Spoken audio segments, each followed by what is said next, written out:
कोलकाता के पुराने इलाकों में मतलब शोभा बाजार और श्याम बाजार की उन हलचल भरी गलियों में हुगली नदी के ठीक किनारे एक पुरानी हवेली है। एक ऐसी हवेली जिसका नाम ही आपको एक पल रुक कर सोचने पर मजबूर कर देता है। पुतुलवाड़ी यानी गुड़ियों का घर। और हमारे पास जो स्रोत है वो किसी थ्रिलर फिल्म की स्क्रिप्ट से कम नहीं है। मतलब इसमें इतिहास है, व्यापार है और हाँ, रोंगटे खड़े कर देने वाली कहानियां भी हैं। तो हमारा मिशन ये समझना है कि सच कहाँ खत्म होता है और फसाना कहाँ से शुरू होता है। तो चलिए इसकी परतें खोलते हैं। ये सिर्फ एक पुरानी इमारत नहीं है, बल्कि कहानियों का एक पूरा खजाना है जहाँ हर ईंट एक राज छुपाए बैठी है। तो सबसे पहले बिल्कुल बुनियादी बातों पर आते हैं। ये पुतुलवाड़ी आखिर है क्या और कहाँ है? नाम से तो लगता है जैसे कोई गुड़ियों का म्यूजियम हो। हाँ, नाम पर आएंगे जरूर, क्योंकि वो अपने आप में एक कहानी है। लेकिन पहले इसकी लोकेशन की बात करते हैं। देखिए, ये हवेली है 17 शोभा बाजार स्ट्रीट पर, हाटखोला में। अच्छा, शोभा बाजार जेट्टी के ठीक पास? बिल्कुल ठीक वहीं। और इसका हुगली नदी के किनारे होना ये कोई इत्तेफाक नहीं है। हाँ। आज हम कलकत्ता को सड़कों और मेट्रो के शहर के रूप में देखते हैं, लेकिन औपनिवेशिक काल में यानी कॉलोनियल एरा में ये नदी ही यही शहर की लाइफलाइन थी। सही बात है। सारा व्यापार, सारी दौलत, सब कुछ इसी नदी के रास्ते आता जाता था। तो ये इलाका उस दौर का एक तरह से कमर्शियल हब था। जैसे आज मुंबई में नरीमन पॉइंट या दिल्ली में कनॉट प्लेस है। बिल्कुल वैसा ही। यानी ये सिर्फ एक हवेली नहीं बल्कि एक प्राइम रियल एस्टेट था उस जमाने का। और हमारे स्रोतों में एक बात मुझे सबसे ज्यादा चौंकाने वाली लगी। आज हम इसे एक रहस्यमयी, थोड़ी डरावनी हवेली के रूप में जानते हैं, लेकिन इसकी शुरुआत एक गोदाम के तौर पर हुई थी। ये बात हजम करना थोड़ा मुश्किल है। मतलब हवेली शब्द से भव्यता जहन में आती है, व्यापार और सामान की बोरियां नहीं। बिल्कुल। और यही इस इमारत के इतिहास की सबसे अनोखी परत है। इसकी बनावट उस दौर की जरूरत के हिसाब से थी। निचली जो विशाल मंजिलें थीं, वो गोदाम का काम करती थी। अच्छा। हाँ, सोचिए, वहां रेशम के थान, मसालों की बोरियां और जूट के बड़े बड़े बंडल, वो सब रखे जाते थे जो जहाजों पर लादे जाने का इंतजार कर रहे होते थे। और जो ऊपरी मंजिलें थी, वो मालिकों के रहने के लिए थी। मतलब काम और घर एक ही जगह पर। बिल्कुल। ये उस समय की एक आम प्रथा थी। इसे आज की भाषा में हम वर्क फ्रॉम होम का एक बहुत ही भव्य, बहुत ही बड़ा संस्करण कह सकते हैं। और ये मालिक कौन थे? स्रोतों में बार बार बाबू परिवारों का जिक्र आता है। ये बाबू कौन थे? बाबू संस्कृति, देखिए, ये 19वीं सदी के बंगाल का एक बहुत अहम हिस्सा थी। बाबू उस दौर के नए अमीर बंगाली जमींदार और व्यापारी थे, जिन्होंने ईस्ट इंडिया कंपनी के साथ काम करके या फिर व्यापार करके बहुत दौलत कमाई थी। लेकिन यह संस्कृति सिर्फ पैसे की नहीं थी। इसमें एक तरह का प्रदर्शन था, एक शानो शौकत थी। दिखावा। रक्षक थे, लेकिन साथ ही अपनी दौलत का दिखावा करने में भी पीछे नहीं रहते थे। तो उनकी हवेलियां सिर्फ घर नहीं बल्कि उनके स्टेटस सिंबल हुआ करती थीं। बिल्कुल। वो हवेलियां उनकी सामाजिक प्रतिष्ठा का ऐलान करती थी। और पुतुलवाड़ी उसी दौर की वास्तुकला की एक शानदार मिसाल है। इसमें भारतीय और यूरोपियन, खासकर रोमन वास्तुकला का एक मिश्रण दिखता है। अच्छा। और ये यूरोपियन वास्तुकला की नकल करना, जैसे कि पुतुलवाड़ी के अग्रभाग पर रोमन शैली की मूर्तियां, ये अपनी आधुनिकता और वैश्विक पहुंच दिखाने का एक तरीका था। तो ये इमारत सिर्फ एक घर नहीं, एक स्टेटस सिंबल थी। 100%। ये दिलचस्प है कि मालिक बाबू थे जो अपनी शान शौकत के लिए जाने जाते थे। तो क्या पुतुलवाड़ी नाम भी इसी शान शौकत का हिस्सा था? जैसे क्या वहाँ सच में कीमती गुड़ियों का कोई कलेक्शन था, जैसा कुछ कहानियों में सुनने को मिलता है? ये एक बहुत ही आम धारणा है, लेकिन स्रोतों के मुताबिक सच्चाई इससे कहीं ज्यादा दिलचस्प है और थोड़ी विडंबनापूर्ण भी है। इसका नाम इसके काम या अंदर रखी किसी चीज से नहीं आया, तो खैर, बल्कि इसकी बाहरी बनावट से आया। अगर आप इमारत का वो जो सामने का हिस्सा है, फसाद, उसे ध्यान से देखें तो उस पर कई छोटी छोटी अलंकृत मूर्तियां बनी हुई हैं। मूर्तियां? हाँ, मूर्तियां। ये मूर्तियां रोमन शैली में बनी है और देखने में छोटी छोटी गुड़ियों या बंगाली में कहें तो पुतुल जैसी लगती हैं। अरे वाह! मतलब नाम गुड़ियों का घर है, पर इसका गुड़ियों के कारोबार या कलेक्शन से कोई लेना देना नहीं था। बिल्कुल नहीं। ये पूरी तरह से इसकी वास्तुकला के बारे में है। स्थानीय लोगों ने इन मूर्तियों को देखकर इसे पुतुलवाड़ी यानी गुड़ियों का घर कहना शुरू कर दिया और बस यही नाम चल पड़ा। ये तो कमाल की बात है।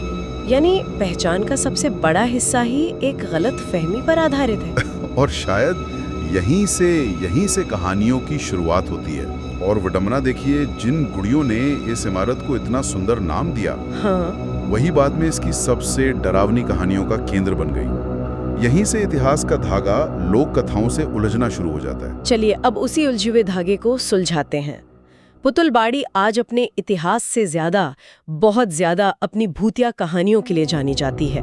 हमारे स्रोतों में कई संस्करण हैं, लेकिन 2-3 कहानियां हैं जो बार बार सामने आती हैं। एक कहानी तो उन महिलाओं की आत्माओं के बारे में है जिन पर अमीर मालिकों ने अत्याचार किए और उनकी हत्या कर दी।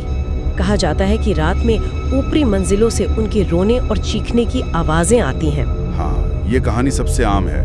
और दूसरी कहानी मालिक की छोटी बेटी की है, हाँ, जिसे अपनी गुड़ियों से बेहद लगाव था और एक दिन रहस्यमयी तरीके से उसकी मौत हो गई। लोक कथा कहती है कि उसकी आत्मा आज भी अपनी गुड़ियों को ढूंढती हुई उस घर में भटकती है। बाप रे। कुछ लोगों ने तो दावा तक किया है कि उन्होंने ऊपरी मंजिल की अंधेरी खिड़कियों से एक बच्ची का चेहरा झांकते हुए देखा है। ये कहानियां सुनने में ही बहुत डरावनी है, लेकिन क्या ये सिर्फ डराने के लिए गढ़ी गई कहानियां हैं या इनका कोई गहरा मतलब भी है? यहाँ पर बात बहुत दिलचस्प हो जाती है। अगर हम इन कहानियों को सिर्फ भूत प्रेत की कहानियों की तरह ना देखें, बल्कि उस दौर के सामाजिक संदर्भ में देखें, तो एक अलग ही तस्वीर उभरती है। ये कहानियां सिर्फ कोरी कल्पना नहीं है, ये उस दौर के सामाजिक तनाव को दर्शाती हैं। सोचिए, एक तरफ बाबू परिवारों की वो अकूत दौलत और शान शौकत, और दूसरी तरफ समाज का एक ऐसा तबका था जिसके पास कोई आवाज नहीं थी, जिनका शोषण होता था। तो आप ये कह रहे हैं कि ये भूतिया कहानियां, खासकर प्रताड़ित महिलाओं की आत्माओं की बातें, ये एक तरह से उन दबी हुई आवाजों का प्रतीक बन गई? बिल्कुल, ये वो कहानियां हैं जो इतिहास के पन्नों में दर्ज नहीं हो पाई।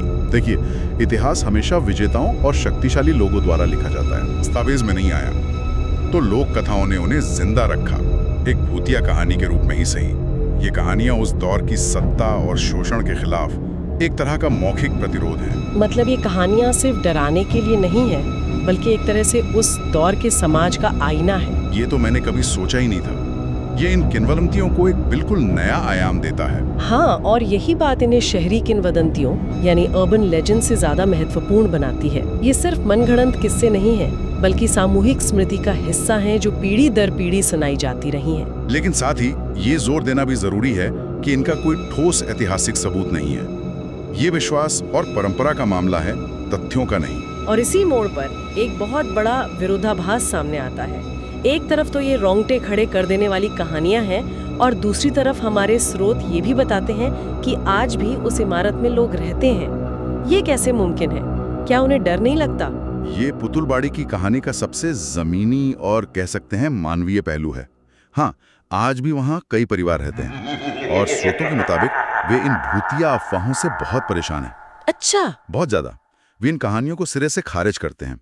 उनके लिए ये कोई भूतिया जगह नहीं, बल्कि सिर्फ एक पुरानी जर्जर हो रही इमारत है जो उनका घर है। वो नहीं चाहते कि लोग उनके घर को भूत बंगला समझकर वहाँ भीड़ लगाएं या उनकी तस्वीरें खींचें। तो क्या वहाँ रहने वाले परिवारों और इन भूत शिकारियों या जिज्ञासु पर्यटकों के बीच कभी कोई तनाव होता है? क्या स्रोतों में इसका कोई जिक्र है? हाँ, बिल्कुल है। स्रोतों से पता चलता है कि वहाँ अक्सर तनाव की स्थिति बन जाती है। जो लोग सिर्फ रोमांच के लिए वहाँ जाते हैं, वे अक्सर निवासियों की निजता का सम्मान नहीं करते। वे देर रात तक शोर मचाते हैं, अंदर घुसने की कोशिश करते हैं, जबकि वहाँ रहने वालों के लिए ये उनकी रोजमर्रा की जिंदगी है। उनके बच्चे वहीं खेलते हैं, उनका जीवन वहीं चलता है। वे एक ऐसी विरासत के साथ जी रहे हैं जो उन्होंने चुनी नहीं है, और ये उनके लिए आसान नहीं है। ये तो कहानी का एक बिल्कुल ही अलग पहलू है। हम बाहर से इसे एक रहस्यमयी जगह के तौर पर देखते हैं, लेकिन अंदर रहने वालों के लिए एक रोजमर्रा की चुनौती है। तो आज अगर कोई वहाँ जाए तो उसे क्या देखने को मिलता है? क्या ये कोई टूरिस्ट स्पॉट है? नहीं, ये कोई औपचारिक पर्यटन स्थल बिल्कुल नहीं है जहाँ आप टिकट लेकर अंदर जा सके। ये लोगों का निजी घर है, और इमारत की हालत भी बहुत अच्छी नहीं है। समय के साथ ये काफी पुरानी और कमजोर हो चुकी है, और इसे मरम्मत की सख्त जरूरत है। लेकिन इसकी वास्तुकला इतनी अनूठी है कि ये हेरिटेज वॉक और फोटोग्राफी के शौकीनों के लिए एक बहुत लोकप्रिय जगह बन गई है। तो इसका एक दोहरा चरित्र है। एक तरफ ये निजी आवास है और दूसरी तरफ एक सांस्कृतिक धरोहर। बिल्कुल, और यहीं पर संतुलन बनाना जरूरी है। लोग इसे बाहर से देखते हैं, इसकी अनूठी मूर्तियों और बालकनियों की तस्वीरें लेते हैं और शोभा बाजार जैसे पुराने कोलकाता के इलाकों की खोज का इसे एक अहम हिस्सा मानते हैं। लेकिन यहाँ आने वाले लोगों के लिए समझना जरूरी है कि निवासियों की गोपनीयता का सम्मान करना सबसे जरूरी है। सही बात है। अब बाहर से इसकी सुंदरता और रहस्य को महसूस कर सकते हैं, लेकिन अंदर जाना या वहां रहने वालों को परेशान करना सरासर गलत है।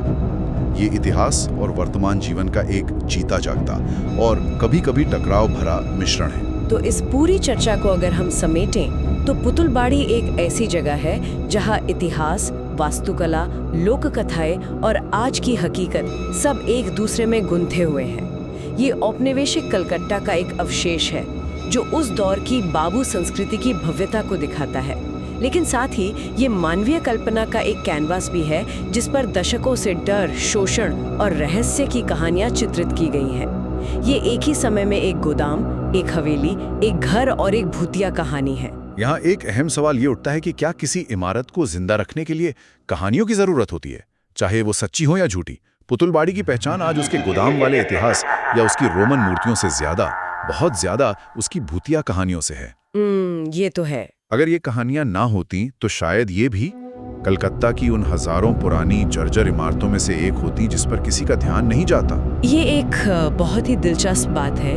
मतलब इन कहानियों ने, चाहे वो कितनी भी काल्पनिक क्यों ना हो, इस इमारत को गुमनामी में खोने से बचा लिया है। हाँ, उन्होंने इसे लोगों की यादों में और चर्चा में बनाए रखा है। हाँ, इन कहानियों ने इसे एक चरित्र दिया है, एक पहचान दी है। ये एक अजीब सा सौदा है, अपनी निजता और शांति खोकर एक अमर पहचान पाना। हाँ, इन कहानियों की वजह से ही आज हम और आप इस पर बात कर रहे हैं, वरना ये कब की ढह चुकी होती या किसी बिल्डर ने इसे खरीदकर अपार्टमेंट बना दिया होता। बिल्कुल। और ये हमें सोचने के लिए एक दिलचस्प विचार देता है। किसी स्थान की असली विरासत क्या होती है, वो जो पत्थरों और दस्तावेजों में दर्ज है।